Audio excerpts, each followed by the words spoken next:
Hello everyone, welcome to Namagiri's Max Academy. இங்கே வந்து நம்ம என்ன பார்க்க போகிறோம்னா அனானிசிட்டி சிலபஸில் மேத்தமேட்டிக்ஸ் 2ல் வந்துட்டு நம்ம ஒரு டாபிக் பார்க்க போகிறோம். சாப்டர் நேம் வந்து பார்த்தீங்கன்னா அனலிட்டிக் ஃபங்க்ஷன்ஸ். சாப்டர் நேம் வந்து அனலிட்டிக் ஃபங்க்ஷன்ஸ்.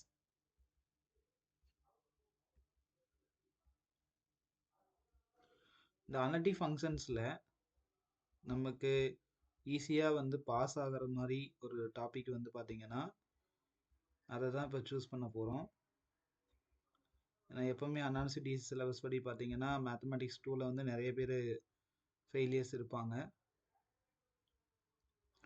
ஆனால் இந்த யூனிட்டில் நமக்கு ஒரு டாபிக் வந்து எப்போவுமே நமக்கு ஒரு ஈஸியான டாபிக் ஒன்று இருக்கும். அந்த டாபிக் என்ன அப்படின்னா பைலினியர் டிரான்ஸ்ஃபர்மேஷன்.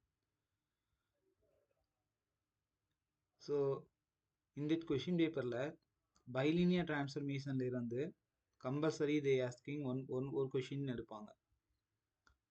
அந்த ஒரு கொஷின் வந்து பார்த்தீங்கன்னா 8 மார்க்கில் வரும். ஸோ இந்த டாபிக் இல்லாத கொஷின் பேப்பரே நமக்கு அனாலிசிட்டி கொஷின் பேப்பரில் இருக்காது.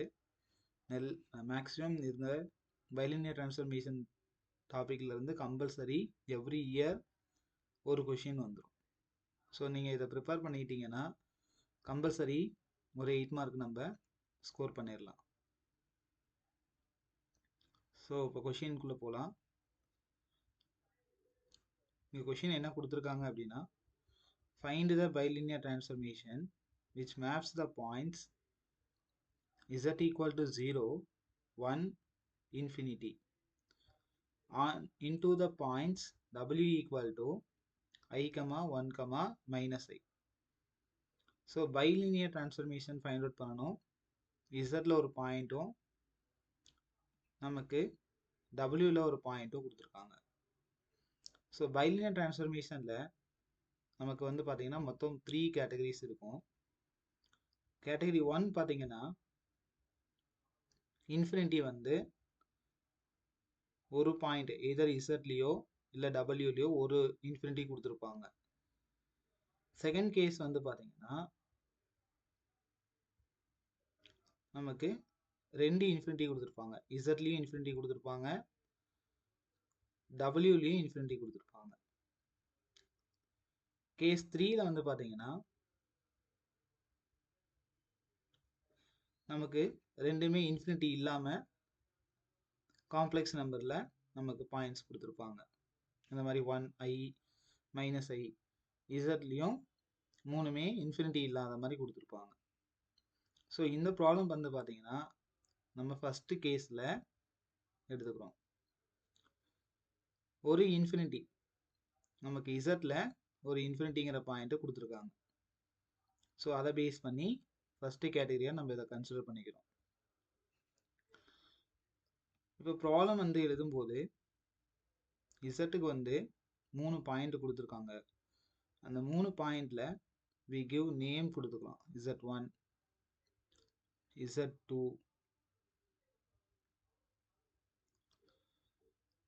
தேர்ட் கேஸ் வந்து z3ன்னு எடுத்துக்கலாம். தேர்ட் பாயிண்ட்டை வந்து z3, அது வந்து நமக்கு என்ன கொடுத்துருக்காங்கன்னா இன்ஃபினிட்டி கொடுத்துருக்காங்க. அதே மாதிரி டபிள்யூவில் வந்து 3 பாயிண்ட் கொடுத்துருக்காங்க. w1 வந்து பார்த்தீங்கன்னா I, செகண்ட் வந்து நமக்கு w2 வந்து பார்த்தீங்கன்னா 1 அப்படின்னு கொடுத்துருப்பாங்க. w3 வந்து பார்த்தீங்கன்னா மூணாவது பாயிண்ட்டு நமக்கு மைனஸ் I. ஸோ ஃபஸ்ட்டு வந்து சொல்யூஷனில் நீங்கள் என்ன பண்ணணுன்னா கிவன் பாயிண்ட்டுக்கு இசட்டு ஃபஸ்ட்டு கொடுத்துருக்கூடிய பாயிண்ட் இசட்டு இன்டூ த பாயிண்ட்ஸ்னு கொடுத்துருக்காங்க இல்லையா, இதை வந்து டபிள்யூன்னு கொடுத்துருப்பாங்க. இதை z1, z2, z3ன்னு எடுத்துக்கிறோம். இதை w1, w2, w3ன்னு எடுத்துக்கிறோம். இப்போ பைலினியர் டிரான்ஸ்ஃபர்மேஷன் கண்டுபிடிக்கிறதுக்கு ஒரு ஃபார்முலா இருக்குது. ஸோ w மைனஸ் w1, அதே மாதிரி W2 minus W3 equal to, sorry, denominatorல W1, sorry, W minus W3, இங்க வந்து பாத்தீங்கன்னா W2 minus W1. ஸோ இந்த ஃபார்முலா வந்து எப்படி மெமரி பண்ணுறது அப்படின்னு பார்த்தீங்கன்னா, மெமரிலாம் ஒன்றும் பண்ண வேண்டாம். ஷார்ட்கட்டில் நியூமரேட்டரில் 1 2 3ன்னு ஆர்டராக எடுத்துக்கோங்க.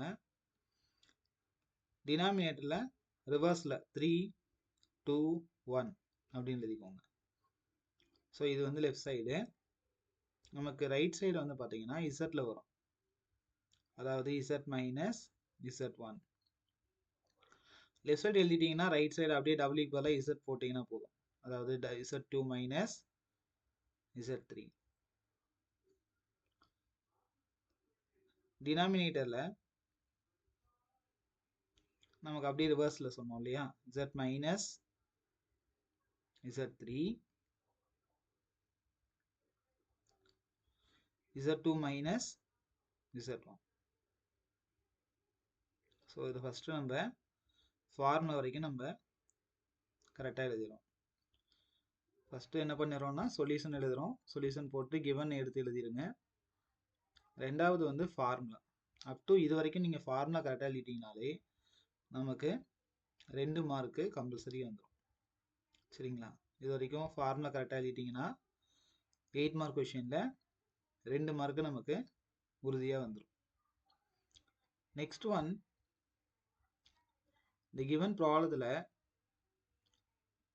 3 கேஸ் சொல்லியிருந்தோம் இல்லையா, பைலினியரில் வந்து நமக்கு 3 கேசஸ் வரும். கேஸ் 1 என்னன்னா, ஏதாவது ஒரு இடத்துல இன்ஃபினிட்டி கொடுத்துருப்பாங்க, ஒன்றா இசட்டில் இல்லைன்னா டபிள்யூவில். இங்கே இந்த ப்ராப்ளத்தில் இசட்டில் வந்து இன்ஃபினிட்டி கொடுத்துருக்காங்க.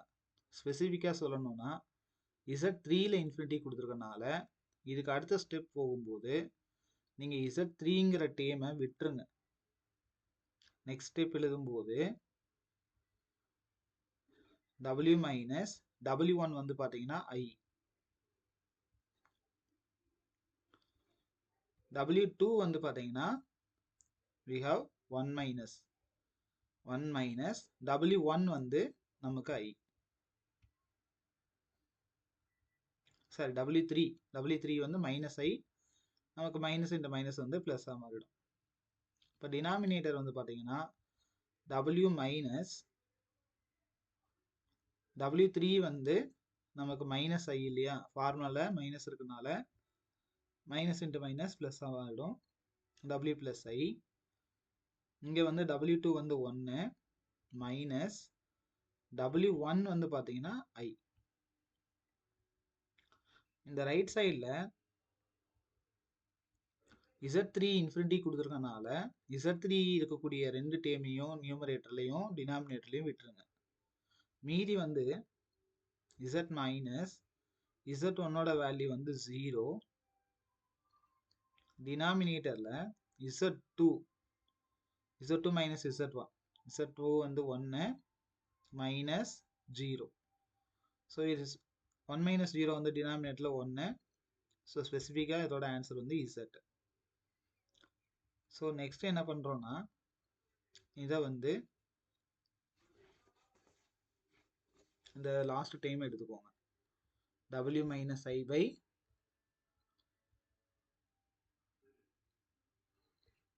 நெக்ஸ்ட் டைம் நமக்கு என்ன வந்திருக்கு, W மைனஸ் I இன்ட்டு நமக்கு 1 ப்ளஸ் ஐன்னு வரும் நியூமரேட்டரில். இந்த நியூமரேட்டரில் 1 plus I,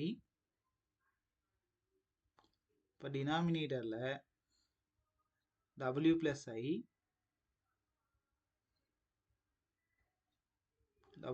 I into 1 minus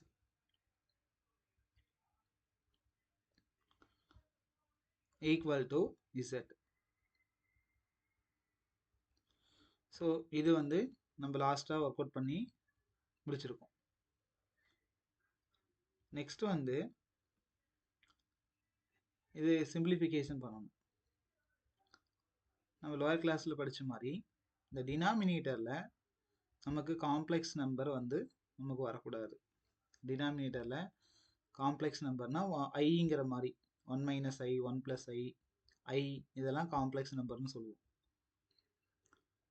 so இந்த மாதிரி வந்துச்சுன்னா காம்ப்ளெக்ஸில் கான்ஜுகேட்டால் நம்ம மல்டிப்ளை பண்ணணும். இப்போ 1 + iங்கிறது டினாமினேட்டில் இருக்குன்னா இதோட கான்ஜுகேட் வந்து 1 + i. ஸோ 1 + iயால் என்ன பண்ணணும், நியூமரேட்டர்லையும் டினாமினேட்டர்லையும் மல்டிப்ளை பண்ணணும். இப்போ w - i டினாமினேட்டர் பார்த்தீங்கன்னா 1 - i இருக்கனால 1 + iயால் மேலையும் கீழையும் மல்டிப்ளை பண்ணும்போது ஆல்ரெடி நியூமரேட்டரில் ஒரு 1 + i இருக்கா, ஸோ ரெண்டையும் மல்டிப்ளை பண்ணோம்னா ஹோல் ஸ்கொயர் வந்துடும். டினாமினேட்டரில் இந்த w + i அப்படி இருக்கட்டும்,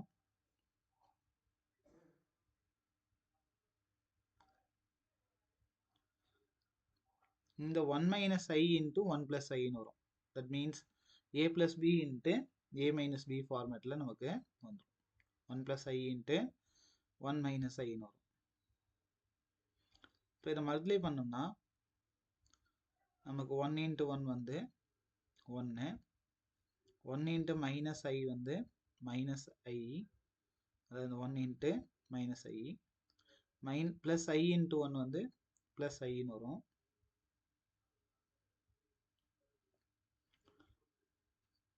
ப்ளஸ் இன்ட்டு மைனஸ் மைனஸ் ஐ ஸ்கொயர் வரும். ஐ ஸ்கொயரோட வேல்யூ வந்து -1.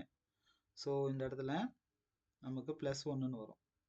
ஸோ இந்த மைனஸ் ஐயும் ப்ளஸ் ஐயும் கேன்சல் ஆகிடுச்சுன்னா 1 + 1ஓட ஆன்சர் வந்து 2 = z. ஸோ நெக்ஸ்ட் ஸ்டெப்பில் பார்த்தீங்கன்னா 1 + i the whole square நியூமரேட்டரில், அதாவது a + b whole square format படி போட்டோம்னா a² + i² + 2ab 2 × 1 × iன்னு வரும். ஸோ i² வேல்யூ -1, 1² வேல்யூ +1னால இது ரெண்டு கேன்சல் ஆகிடும். அப்போ வந்து பார்த்தீங்கன்னா w -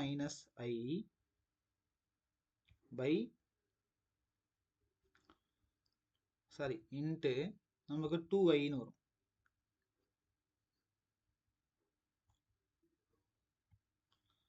டினாமினேட்டரில் w + i × 2, w + i × 2. So இந்த இடத்துல 2 வந்து நமக்கு நியூமரேட்டர்லையும் டினாமினேட்டர்லையும் காமனாக இருக்கனால இதை வந்து நம்ம கேன்சல் பண்ணிக்கலாம். = z. நம்ம இது வரைக்கும் சிம்பிளிஃபை பண்ணிட்டாலே நமக்கு கொஞ்சம் ஒரு கான்ஃபிடென்ட் வந்துடும். ஸோ டைரெக்டாக நம்ம ப்ராப்ளத்தை ஈஸியாக நமக்கு அண்டர்ஸ்டாண்ட் பண்ணிக்கலாம். ஸோ இதுக்கு அடுத்த ஸ்டெப் நம்ம என்ன பண்ணோம்னா சிம்பிளிஃபிகேஷன் பண்ண போகிறோம். இப்போ இந்த ஐயை வந்து உள்ளே கொண்டு வந்து மல்டிப்ளை பண்ணுறோம் அப்படின்னா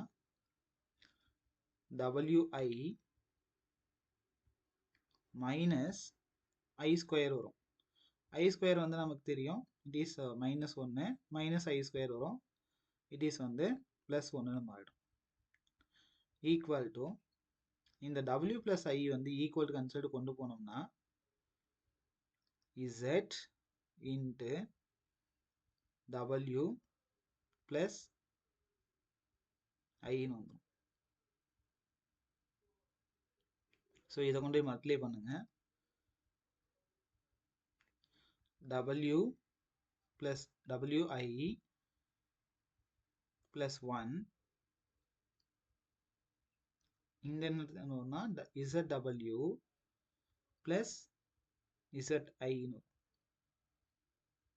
ஸோ நம்ம இதை கிராஸ் மல்டிப்ளை பண்ணுறோம், நமக்கு இந்த ஸ்டெப்பில் ஆன்சர் வந்திருக்கும். இதுக்கு அடுத்து நம்ம என்ன பண்ண போகிறோம்னா w எல்லாம் கலெக்ட் பண்ணி ஒரு சைடில் வச்சுக்க போகிறோம். இசட் எல்லாத்தையும் நம்ம ஒரு சைடு வச்சுக்க போகிறோம். ரைட் சைடில் இசட்டபிள்யூன்னு இருக்கு இல்லையா, இதை ரைட் சைடு கொண்டு வரோம்னா என்னவா மாறும்? WI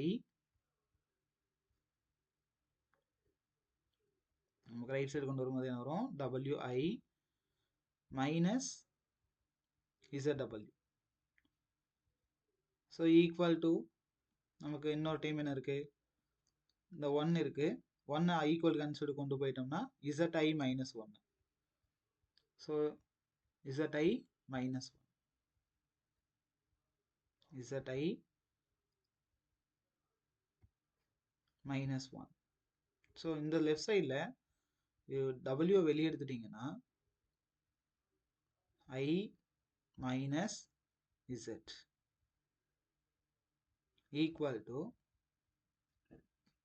ZI minus 1. நமக்கு W equal to ZI minus 1 divided by I minus Z. நமக்கு இந்த மாதிரி ஆன்சர் கிடைக்கும்.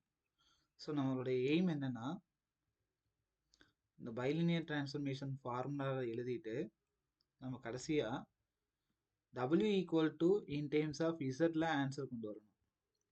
W equal to in terms of Zல ஆன்சர் கொண்டு வரணும். இதுதான் நமக்கு பைலினியர் டிரான்ஸ்ஃபர்மேஷன். ஆக்சுவலாக இது வந்து எதுக்கு ஈக்குவலாக இருக்கும்னா, W equal to AZ plus B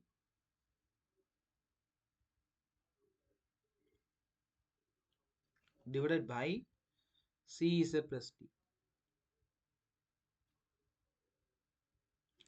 ஆக்சுவலாக இந்த நியூமரேட்டில் இருக்கக்கூடிய ஒரு டேம் வந்து லீனியர்னு சொல்லுவோம், பவர் வந்து 1 இருக்கனால.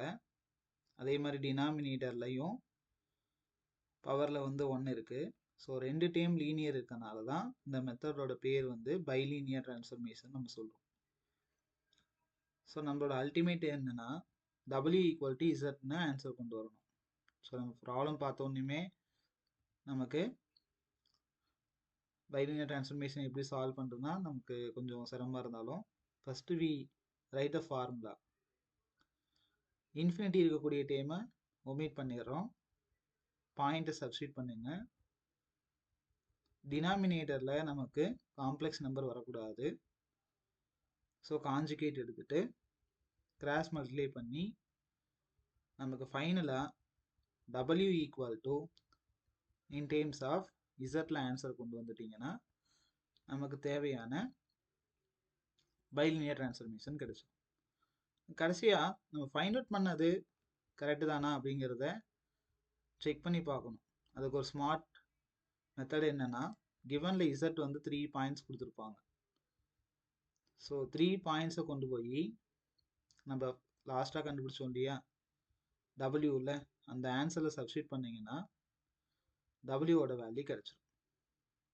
ஸோ இதுதான் நமக்கு shortcut trick for verify the answer.